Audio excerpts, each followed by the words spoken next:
यदा विनियतं चित्तमात्मन्येवावतिष्ठते निस्पृहा सर्वकाम्यभ्यो युक्त इत्युच्यते तदा. जेव्हा बाह्य विषयापासून आवरलेले चित्त सर्व विषय सुखाची इच्छा सोडून आत्मसुखाचे ठिकाणी स्थिर होते तेव्हा ते युक्त म्हटले जाते. बाहेरी युक्तीची मुद्रा पडे तव आत सुख वाढे तेच सहजची योग घडे नाभ्यासिता. बाहेर मन, इंद्रिय व शरीर यांच्या शास्त्र मर्यादेने व्यापार झाला असता अंतःकरणात सुख वाढत जाते. अशा रीतीने अभ्यास न करताच योग घडत जातो. गुणार्थ दीपिका.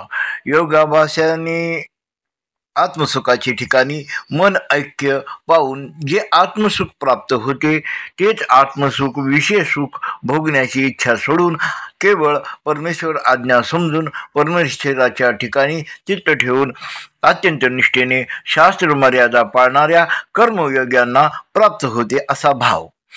जैसे भाग्याची आभडसे उद्यमाची निमिसे मग समृद्धी जात अपैसे घर निरिगे तेसे युक्त म्हणतू कौतुक अभ्यासीची मोहरा ठाके आणि आत्मसिद्धीची पिके अनुभवा तयाचा.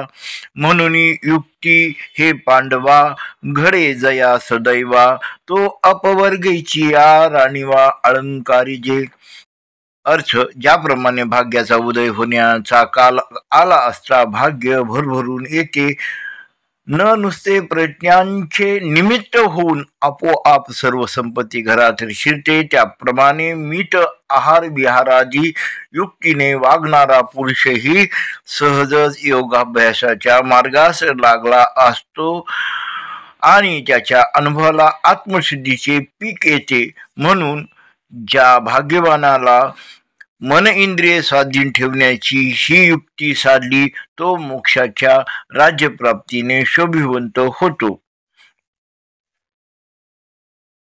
यदा विनियतं चित्तमात्मन्येवावतिष्ठते निस्पृहा सर्व काम्यभ्यो युक्त इत्युच्यते तदा.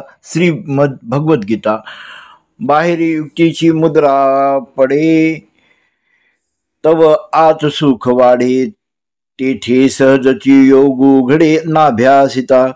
जैसे भाग्याची आभडेसे उद्यमाची निमिसे मग समृद्धी जात अपैसे घर रिगे तैसा युक्त म्हणतू कौतुके अभ्यासाची मोहरा ठाके आणि आत्मसिद्धीची पिके अनुभवा तयाचा.